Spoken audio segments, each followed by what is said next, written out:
Okey, baik. Selamat pagi kepada yang dah ada.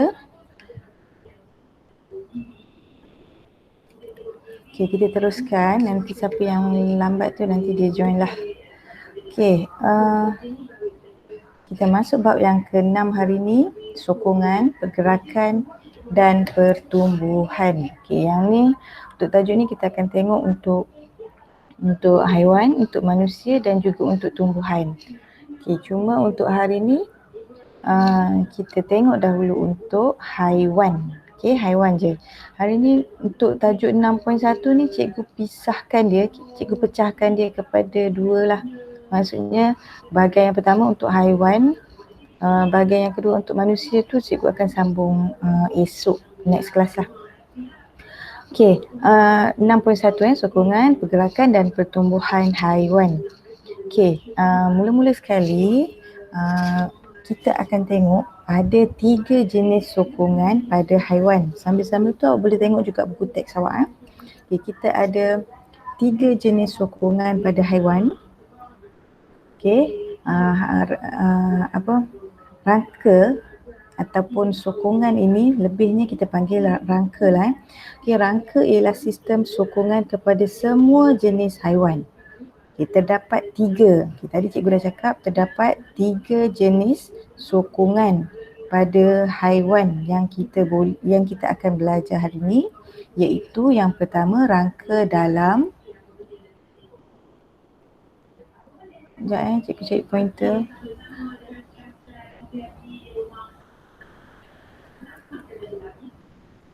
Sekejap. Okey, tak keluar pula. Okey, rangka dalam, rangka luar dan rangka hidrostatik. Sekejap cikgu nak. Tak boleh keluar.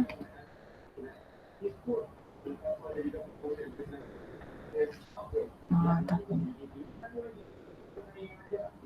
Okey, 3 tadi rangka dalam, rangka luar dan juga rangka hidrostatik. So 3-3 ni kita akan tengok hari ni. Okey, takrif dah masuk tadi kan? Okey, mula sekali kita tengok dulu rangka dalam. Okey, rangka dalam ialah sejenis sokongan bagi semua vertebrata. Okey, termasuklah manusia. Okey, vertebrata ni kalau awak masih ingat, vertebrata ni adalah haiwan yang mempunyai tulang belakang. Okey, haiwan yang bertulang belakang kita panggil dia vertebrata dan dia memiliki rangka dalam. Okey, rangka dalam terbina daripada tulang ataupun rawan. Dia sama ada tulang ataupun rawan ataupun tulang dan rawan. Okey, kalau dalam manusia kita ada kedua-dua, kita ada tulang, kita ada rawan. Okey, rangka dalam berperanan untuk fungsi dia, yang ni awak kena ingat yang pertama menyokong berat badan. Okey, yang pertama ni nombor 1, cikgu tak boleh nak tulis pula. Okey, menyokong berat badan untuk semua haiwan itu disokong oleh rangka dalam. Okey, yang kedua melindungi organ dalaman. Okey, melindungi organ dalaman. Okey, kalau awak tengok dalam gambar ni, ni dalam manusia awak nampak tak, ini adalah rangka, tulang-tulang ni adalah rangka. Okey, rangka tulang rusuk awak ni dia melindungi organ-organ penting di bahagian dada. Contohnya dia melindungi jantung, paru-paru. Okey, tujuan dia melindungi organ dalaman dan juga yang ketiga mengekalkan bentuk badan. Tak adalah awak lembik je ataupun haiwan tu tak adalah lembik je, dia ada bentuk badan dia. So itu adalah fungsi rangka. Okay.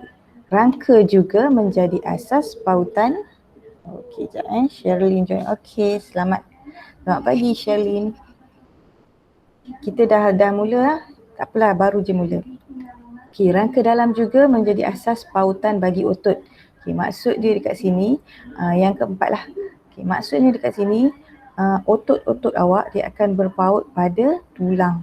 Okey, untuk menggerakkan bahagian badan. Nah, yang ni kita akan tengok macam mana badan manusia ataupun badan haiwan boleh bergerak dengan bantuan daripada rangka. Okay, so dekat sini ada 4 kepentingan rangka ataupun 4 fungsi rangka dalam. Dia sebenarnya kepentingan ataupun fungsi dia untuk ketiga-tiga jenis rangka tu lebih kurang sama je point dia. Okay. Kalau ada soalan, awak boleh stopkan cikgu ataupun awak boleh komen, nanti cikgu nampak, cikgu jawab. Okey, ini contoh-contoh haiwan vertebrata yang memiliki rangka dalam. Okey, haiwan-haiwan yang bertulang belakang lah. Okey, ni burung. Ni ikan apa ni? Ikan ke? Okey, katak. Okey, haiwan-haiwan yang ada tulang belakang, vertebrata lah. Contoh utamanya vertebrata, bertulang belakang. Okey, yang kedua adalah rangka luar. Rangka luar lawan kepada rangka dalam. Kalau rangka dalam tadi tulang-tulang dia berada di dalam. Yang ni dia punya rangka berada di luar.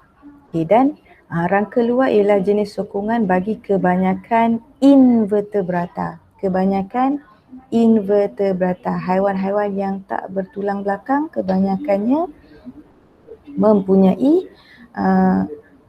rangka luar. Okay, sistem sokongannya adalah rangka luar. Okay, rangka luar ini terdiri daripada lapisan keras kitin. Lapisan keras kitin berlilin. Okay, sama ada dia salah satu. Ada haiwan dia ada lapisan keras kitin berlilin. Ada orang dia ada haiwan dia ada cangkerang. Okay, atau cangkerang. Contoh lapisan keras kitin berlilin ni awak pernah tengok cacing tanah ataupun lipan, nampak berkilat kan dia punya kulit luar tu. Itu adalah lapisan keras kitin berlilin. Yang cangkerang ni saya rasa semua orang tahulah. Okey, fungsi. Fungsi yang pertama menyokong berat badan, sama macam tadi menyokong berat badan. Yang kedua, tak nampak tak. Saya tak guna pen. Menyokong berat badan. Yang kedua, mengekalkan bentuk badan dan juga melindungi organ dalaman. Masih lagi sama kan fungsi dia. Okey, selain itu rangka luar juga merupakan tapak perlekatan otot. Sama juga dengan rangka dalam tadi. Okey, so ada 4 fungsi. Okey, yang ni kalau dalam buku teks awak kena keluarkanlah sebab dia dalam bentuk perenggan. Okey, itu adalah rangka luar. Dan ini adalah contoh-contoh haiwan yang menggunakan rangka luar sebagai sistem sokongan. Okey, baik. Setakat ini ada soalan tak? Kita dah tengok dua, rangka dalam dan rangka luar. Ada soalan tak? Tak ada, cikgu. Tak ada Okey, kalau tak ada, rawan tu apa? Okey, rawan tu cikgu bagi contoh terus awak pernah makan ayam tak? Kalau pernah makan ayam, pernah tak jumpa dia pada bahagian dada ke? Yang kalau saya panggil dia tulang putih. Pernah tengok tak ada satu bahagian yang dia keras dan dia warna putih, awak boleh gigit dia, awak boleh kunyah dia. Pernah tengok tak? Tahu. Pernah, cikgu. Itu adalah rawan. Okey, siapa yang pernah tengok? Kalau tak pernah tengok kan. Nanti lepas ni kalau awak makan ayam, awak cuba perhatikan bahagian-bahagian yang ada pada ayam tu. Ada satu bahagian yang dia dekat dengan dia berpaut pada tulang juga. Okey, pada tulang, awak tengok dia warna putih dan awak boleh kunyah dia. Okey, itu adalah rawan. Cikgu, saya ada soalan. Dekat Boleh. manusia pun ada tak macam tu? Dekat mana? Dekat badan manusia pun Ada. ada tak macam tu? Ya, ada. Contoh dia dekat cuping telinga awak. Kita tak boleh nak tengok lah kat dalam dia warna putih tu kan, sebab siapa yang nak toreh kan. Dekat cuping telinga awak. Bukan cuping Ni yang atas telinga awak. Cuping kat bawah, yang kat atas ni. Okey, telinga awak tu dia terdiri daripada rawan. Dia lembut je kan. Awak nak patahkan dia pun boleh. Cuba pegang telinga awak. Okey, dekat manusia ada. Itu contoh paling dekat lah yang kita boleh tengok. Okey, ada soalan lain?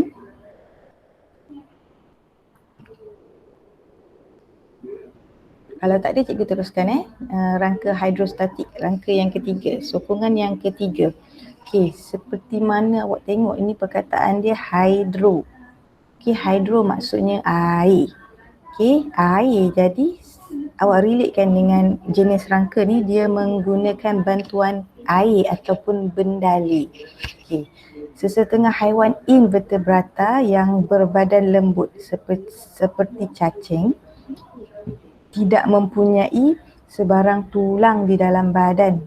Okey, cacing dia tak ada tulang, ataupun mana-mana haiwan lain yang tak ada tulang, okey, biasanya dia akan disokong oleh rangka hidrostatik. Maksudnya dalam badan dia ada bendali, ada cecair yang memberikan bentuk kepada badan dia.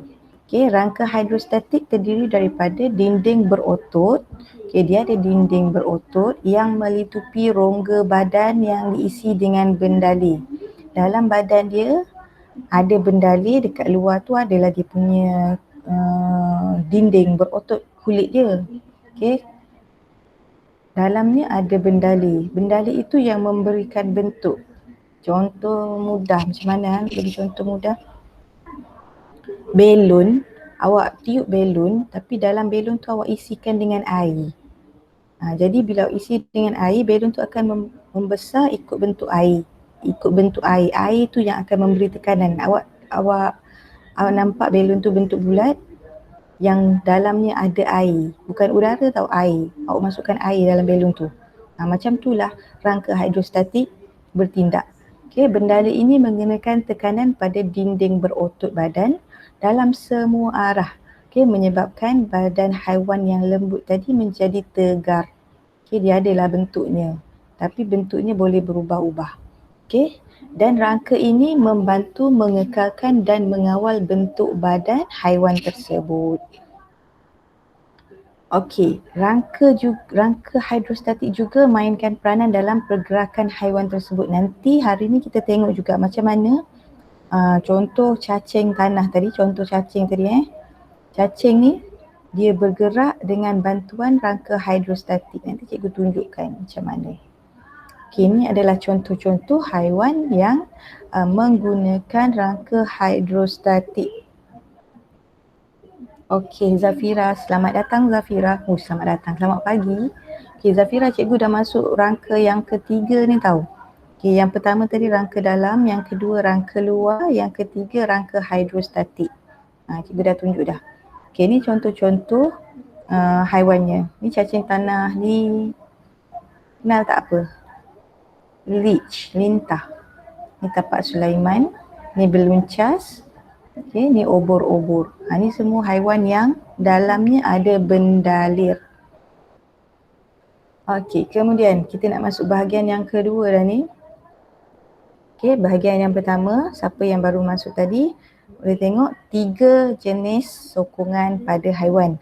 Rangka dalam, rangka luar dan rangka hidrostatik. Kemudian kalau awak tengok dalam buku teks awak, gambar foto 6.1, 6.2 dan 6.3 itu ada contoh-contoh haiwan dengan rangka masing-masing. Jadi ada soalan dalam awak punya modul ni, modul muka surat 69, jenis sokongan. Okey, sokongan kita ada 3 lah. So nanti awak boleh tengok lepas ni. Sokongan ada 3, rangka dalam, rangka luar dan rangka hidrostatik. Untuk contoh pada kotak yang sebelahnya tu, sebab dia minta jenis sokongan haiwan dan berikan contoh. Contoh boleh pilih daripada buku teks awak ni. Tak payah fikir jauh. Dalam buku teks awak dah ada contohnya, awak ambil je dekat situ. Okey. Baik, kita nak masuk bahagian yang kedua hari ni, iaitu saiz rangka luar dengan pertumbuhan. Kita nak tengok rangka yang kedua, rangka luar. Bagaimana rangka luar dia membantu dalam pertumbuhan.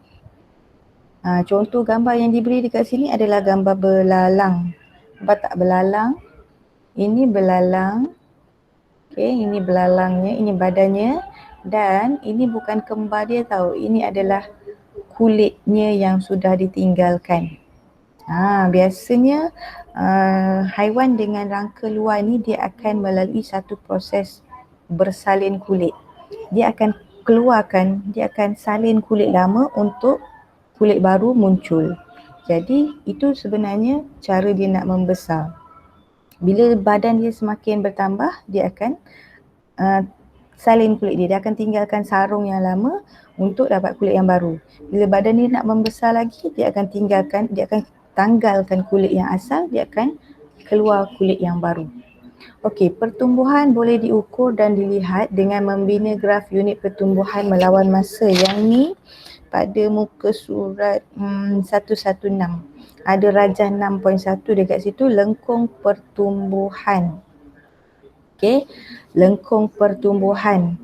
Dalam ni ada tak saya masukkan? Tengoklah dalam buku teks awak. Lengkung pertumbuhan berbentuk sigmoid. Okey, sigmoid di situ, ini dalam buku teks awak. Sigmoid tu sebab dia punya graf bentuk S. Awak perasan tak dia bentuk S? S serong tu. Okey, nama dia lengkung sigmoid. Okey, unit pertumbuhan adalah seperti tinggi. Okey, boleh diukur dalam bentuk dari segi tinggi, dari segi isi padu, jisim segar dan juga jisim kering.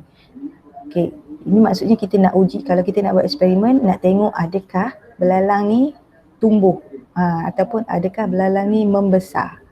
Okey, lengkung pertumbuhan yang terbentuk menunjukkan fasa-fasa pertumbuhan dan kadar pertumbuhan yang dialami oleh organisma. Awak akan jumpa dua bentuk graf dalam tajuk ni.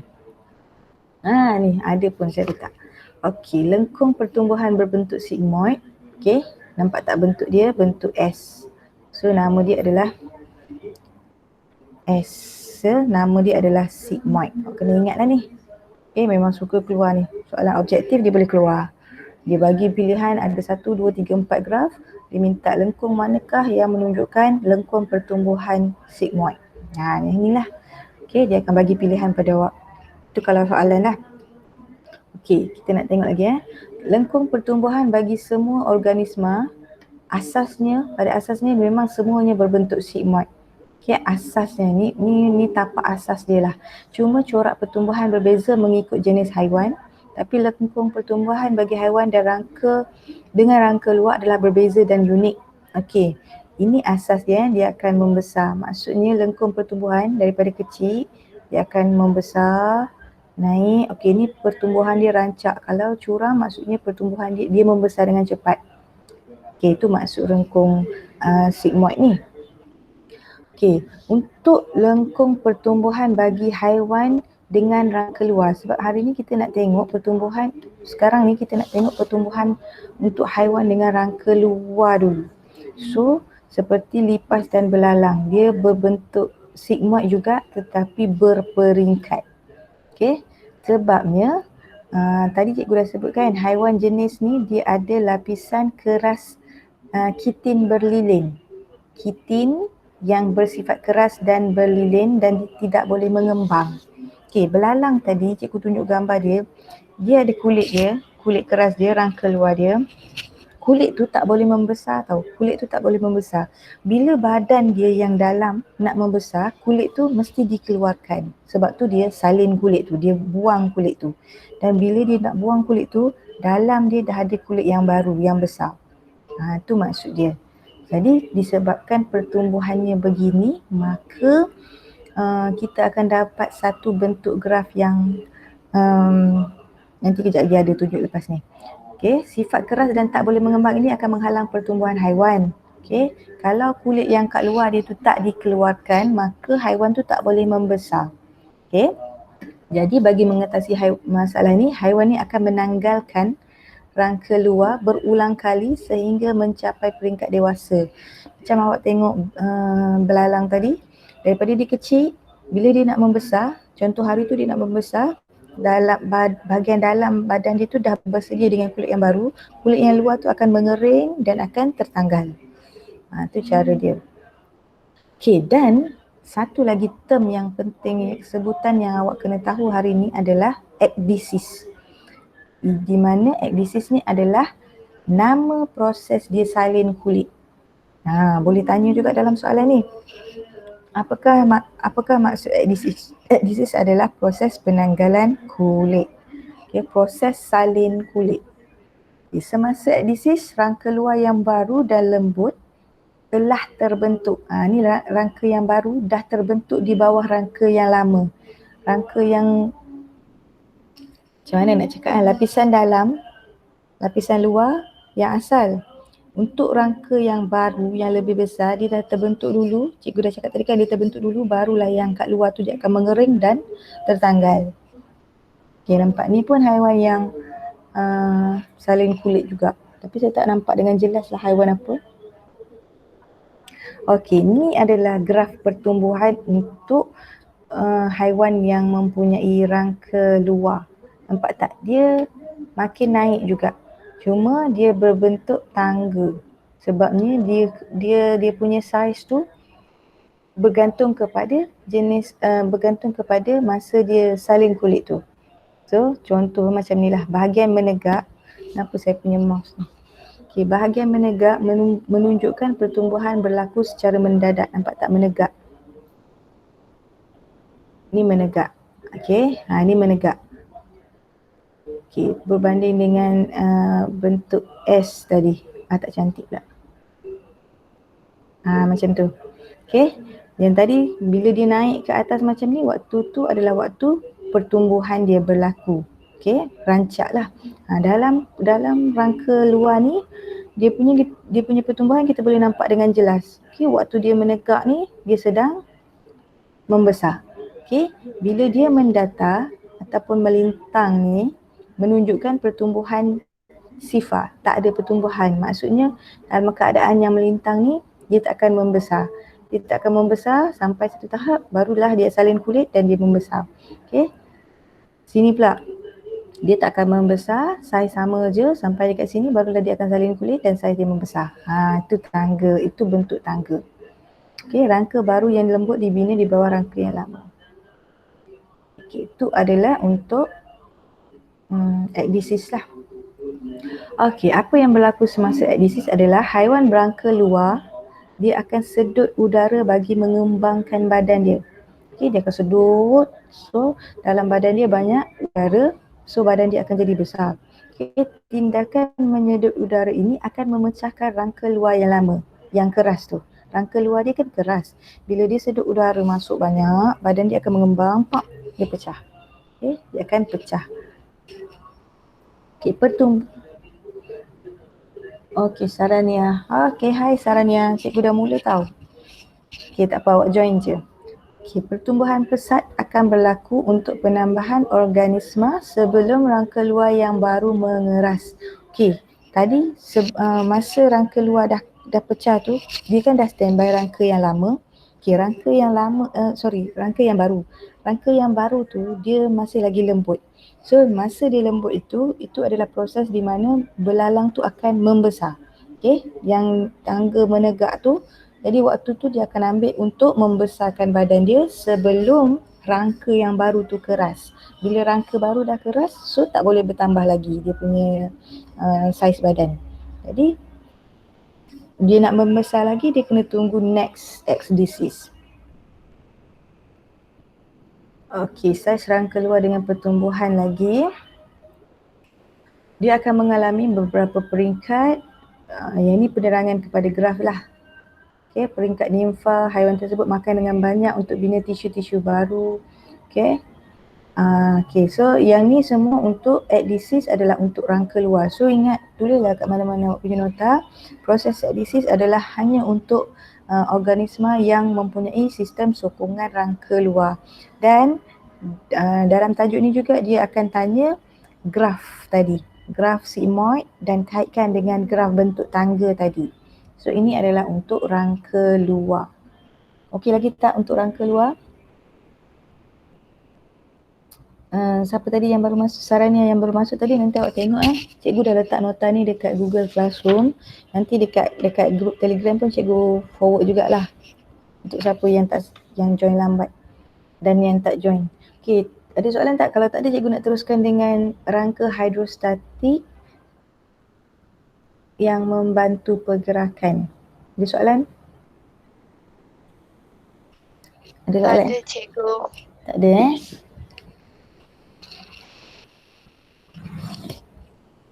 Okey, kalau tak ada, cikgu sambung. Sekejap. Kering tekak.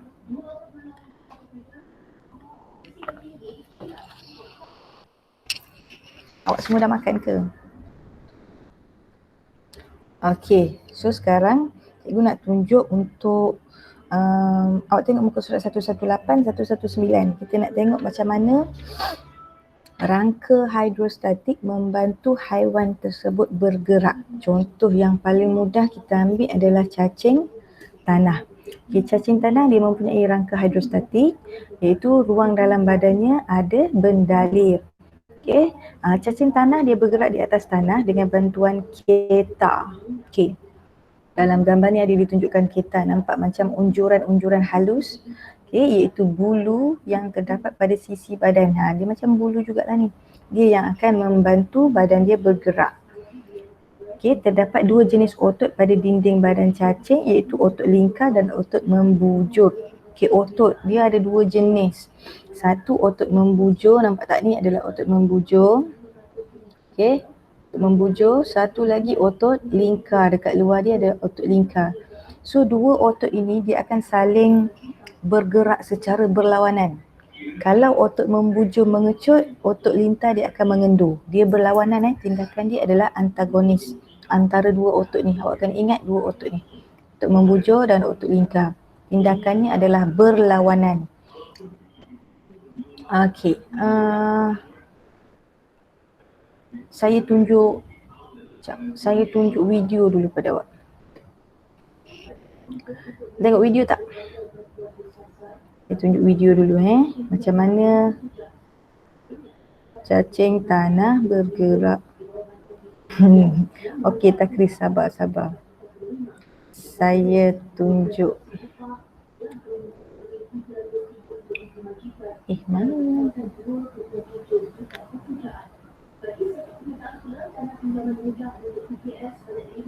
Betul.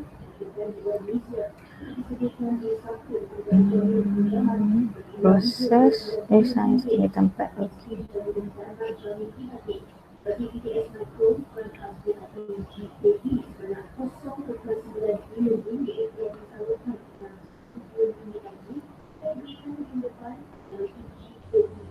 Movement in earthworm involves the musculature of body wall and setae.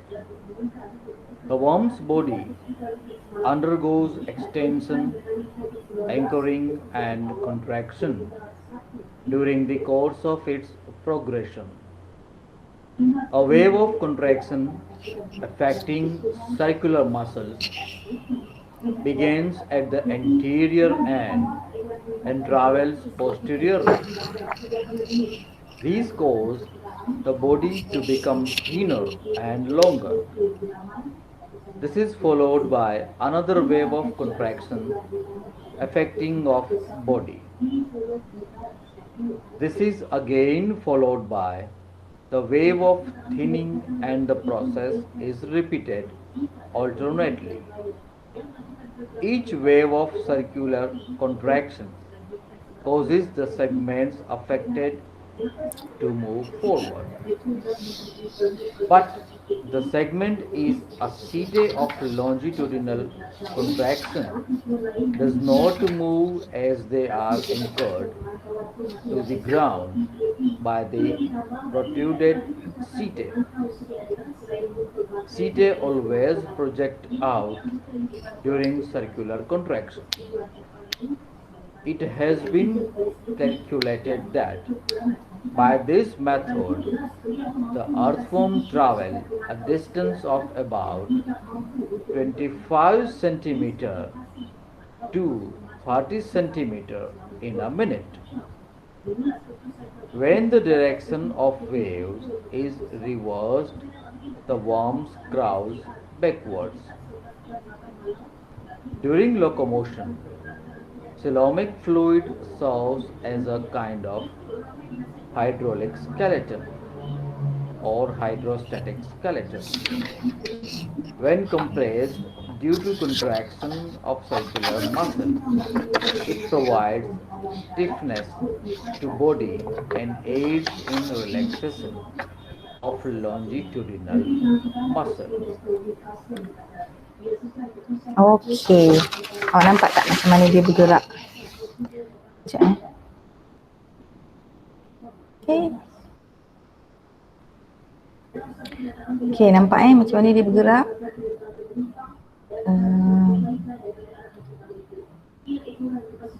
Okey, balik semula kepada kita punya slide.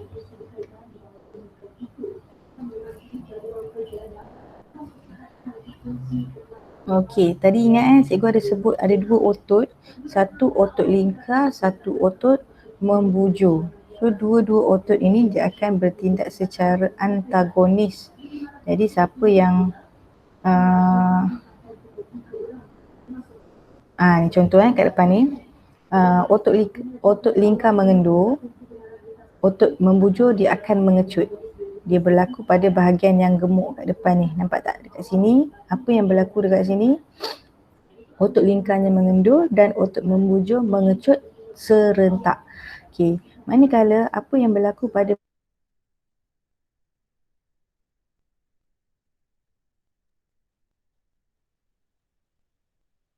mesti berlaku serentak, barulah satu bahagian akan dia sebenarnya dia datang macam gambar tadilah, macam video tadi dia tunjukkan. Yang ni bahagian yang ni akan ke depan, okey, yang belakang tu akan tertarik. Okey, otot-otot pada cacing tanah ini juga bertindak secara antagonis. Sama tadi cikgu dah bagi tahu, dia bertindak secara berlawanan. Apabila otot lingkar mengecut, otot membujur mengendur. Sekejap, Nawar. Okey Nawar, Nawar cikgu dah mula tahu, nanti awak tengok tak apalah, awak sambung dulu, nanti awak tengok balik nota cikgu. Okey, apabila otot lingkar mengecut, otot membujur mengendur. Okey, menyebabkan badan cacing menipis dan memanjang. Okey, ini yang berlaku dekat sini. Otot lingkar mengecut, otot membujur mengendur. So badan cacing akan menipis dan memanjang. So keyword dia dekat sini awak kena ingat. Sebab kalau soalan keluar dia memang suka tanyalah terangkan bagaimana pergerakan cacing tanah. Jadi apa yang awak kena sebut? Otot lingkar mengecut, otot membujur mengendur, menyebabkan badan cacing menipis dan memanjang. Macam mana nak ingat dia? Kalau cikgu ingat satu je. Ingat satu, yang menebal tadi lawan dia lah. Okey, yang ni lawan dia lah. Kalau tadi otot lingkar mengecut, sekarang otot membujur pula mengecut. Okey, kalau otot membujur mengendur tadi, yang ni otot membujur dia mengecut, otot lingkar pula mengendur, menyebabkan badan cacing tu akan menebal dan memendek. Itu berlaku di bahagian depan ni. Okey, jadi awak ingat salah satu. Awak jangan ingat dua-dua, nanti awak pening. Awak ingat salah satu. Kalau dalam periksa awak ingat salah satu. Contoh awak nak ingat yang ni, yang menipis ni, lingkar mengecut, bujur mengendur. So badan dia akan menipis dan memanjang. Bila awak nak jawab soalan, awak dah tahulah, cuba lawan saja ayat ini. Nanti awak dapatlah ayat yang kedua. Awak kena tulis dua-dua tau. Ni dua-dua awak kena tulis baru dapat markah. Baru dapat markah penuh. Jadi cara dia, ingat satu lagi awak lawankan dia aja. Jadi awak boleh dapat markah penuh. Okey. Tadi siapa tadi baru masuk? Nawar. Tadi cikgu ada tunjuk video tau. Video tu sebenarnya ada je dekat YouTube, awak boleh cari bagaimana cacing tanah bergerak. Macam tu. Ataupun bagaimana haiwan rangka hidrostatik bergerak. Nanti awak jumpa banyak video. Okey, tu salah satu video yang ada lah. Okey, menghubung kait rangka hidrostatik dengan pergerakan. Nampak? Ini dia explain lebih detail. Lebih detail lah, tapi benda yang sama je. Okey, tindakan otot lingkar dan otot bujur secara berlawanan menghasilkan tekanan hidrostatik pada cecair dalam badan cacing. Okey, ni pun ada markah dekat sini. Okey, tindakan berlawanan itu menghasilkan tekanan hidrostatik pada cecair dalam badan cacing. Okey, itu point juga tu. Okey, apabila badan cacing menipis, tekanan hidrostatik memindahkan cecair dalam badannya ke belakang. Okey, nampak tak bahagian yang nipis ni sebenarnya tak ada bendali dekat sini sebab dia sudah pindahkan bendali itu ke belakang. Nampak? Bendalih dalam ni yang gemuk ni sebenarnya apa yang dipindahkan tu, sekejap gemuk, sekejap kurus tu adalah bendalih yang ada dalam badan dia. Okey. Apa pula, ni soalan, apa pula terjadi kepada cecair tersebut apabila badan cacing menebal dan memendek? Ni, menebal memendek. Bila dia tebal dia akan jadi pendek Bila dia tebal dia akan jadi pendek. Okey, cecair badan akan dipindahkan ke bahagian memendek oleh tekanan hidrostatik dan menyebabkan bahagian belakang cacing ditarik ke hadapan. Okey, bila tadi dekat sini ada bendalih yang kita hantar ke belakang, daripada tempat kurus ni kita hantar bendalihnya ke belakang. So dia akan automatik dia akan menarik ke depan, bergerak cacing tu ke depan. Contohlah yang ni dah kurus kan, sebab dia dah hantar bendalihnya ke belakang kat sini. Jadi dia akan bergerak ke depan. Sama juga dengan kat sini automatik. Dibawa yang ni ke belakang, yang ni dia akan bergerak ke depan macam tu. Tadi awak tengok video kan, nampak macam mana dia bergerak. Dia punya bendalih ni akan bergerak ke belakang. Yang ni lepas ni nanti kat sini gemuk kan, lepas ni nanti dia akan hantar ke belakang pula. So dia akan bergerak ke depan. Jadi cacing tanah bergeraklah ke depan dengan cara ini. Okey. Ni semua penerangan dia lah. Okey, jadi mana yang cikgu tunjuk tadi, tu yang penting lah. Ni sama je, ni ulangan dia saja. Okay, pada masa yang sama, segmen-segmen lain pada badan cacing tanah akan memanjang dan menipis. Kalau nampak gambar ni, ini sedang menebal dan memendek. Yang ni sedang memanjang dan menipis dan memanjang. Nampak? Yang ni cacing tanah. Nampak? Hal ini berlaku. Okey, ni semua ulangan tadilah. Okey, gua rasa cikgu nak tamatkan sampai sini saja sebab tajuk hari ni agak berat juga kalau nak tambah sikit lagi. So untuk haiwan dengan rangka dalam, okey, muka surat seterusnya tu, muka surat 120 tu cikgu akan sambung hari Selasa lah. Cikgu sambung hari Selasa sebab ini adalah haiwan sokongan dalam dengan manusia. Cikgu sambung hari Selasa. Okey, setakat ni ada soalan tak? Hari ni untuk yang masuk lambat, cikgu ajar berkaitan dengan 3 jenis rangka, iaitu rangka dalam, rangka luar dan rangka hidrostatik. Kemudian cikgu ambil rangka dalam, cikgu ambil rangka luar untuk kaitkan dengan pertumbuhan dia. Belalang tadi contohnya, macam mana dia membesar sebab dia ada rangka luar. Rangka luar tu keras. Kalau nak ikutkan yang keras tu dia tak boleh membesar lagi. Tapi dia ada cara macam mana dia nak membesar. Okay, dan yang ketiga yang cikgu tunjuk hari ni adalah bagaimana cacing tanah bergerak. Cacing tanah ni dia ada sokongan rangka hidrostatik. Macam mana rangka hidrostatik ini membantu dia bergerak. So 3 perkara saja yang cikgu tunjukkan hari ni. Okay. Siapa yang baru masuk tadi, awak cek balik, tengok balik nota cikgu, tengok balik buku teks. Yang pertama, 3 jenis rangka. Yang kedua, macam mana rangka luar membantu pertumbuhan. Dan yang ketiga, macam mana rangka hidrostatik membantu pergerakan.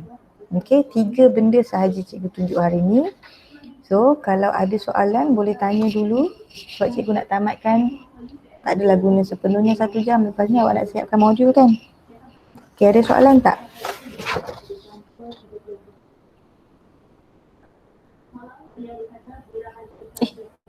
Senyap je ke dah tertidur ni? Cikgu, apa itu lengkungan pertumbuhan? Okey.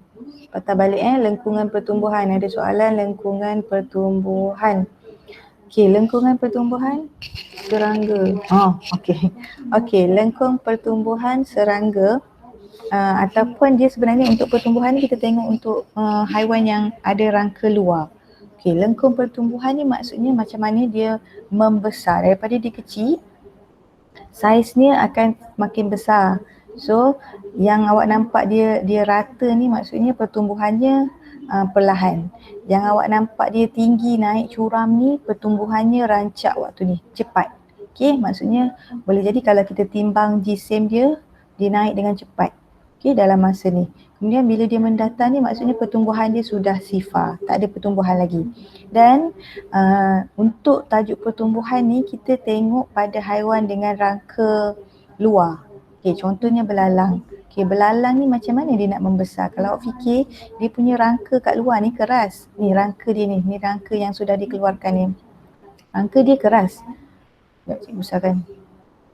Okey, rangka dia ni keras.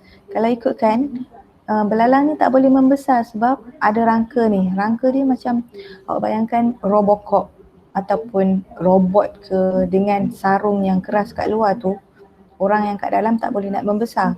Okey, sama juga dengan belalang ni. Dia tak boleh nak membesar sebab ada sarung ni. Jadi, cara dia nak membesar, dia akan keluarkan sarung ni. Dia akan buang, dia akan salin kulit. Sarung ni dia keluar, akan ada sarung baru kat dalam ni. Sarung yang baru-baru keluar tu dia lembut. Jadi masa sarung tu masih lagi lembut, dia akan menambahkan berat badan dia. Dia akan menambahkan jisim badan dia. Dia akan membesar dengan cepat. Bila kulit kat luar ni sudah keras, so dah tak boleh tambah lagi. Jadi sebab tu ada lengkung bentuk tangga ni. Waktu dia mendatar ni, saiznya sama. Saiznya tak boleh berubah. Tapi waktu naik atas ni, nampak tak saya tunjuk ni? Sekejap. Ni, waktu dia mendatar, okay, tak ada pertumbuhan. Maksudnya belalang tu saiznya sama je. Okay, bila sampai dekat sini, nampak tak bahagian menegak ni? Sebenarnya belalang tu sedang bersalin kulit. Dia sedang keluarkan kulit yang lama dan dia dapat kulit yang baru.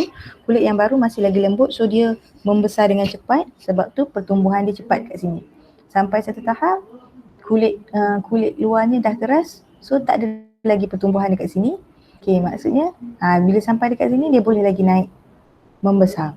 Jadi maksud dekat sini pun ada proses salin kulit ataupun namanya ekdisis. Okay, dan proses ini berulang sampailah dia dewasa. So belalang ni dia akan melalui proses ekdisis ni beberapa kali sehinggalah dia dewasa. So itu adalah lengkung pertumbuhan. Kita cuma tengok dalam haiwan rangka luar sahaja. Okay, untuk rangka hidrostatik kita tengok macam mana dia bergerak. Sebab benda ni yang menghalang pergerakan, menghalang pertumbuhan. Cuma untuk rangka dalam kita sambung next kelas lah. Okay, ada soalan lain tak? Sanjana ke Sarah ni yang tanya tadi? Sanjana okey tak? Jelas tak lengkung pertumbuhan? Maksudnya daripada dia kecil. Cikgu. Jelas daripada dia kecil sampai dia besar macam mana dia nak membesar. Okey, soalan lain ada tak? Ada soalan lain?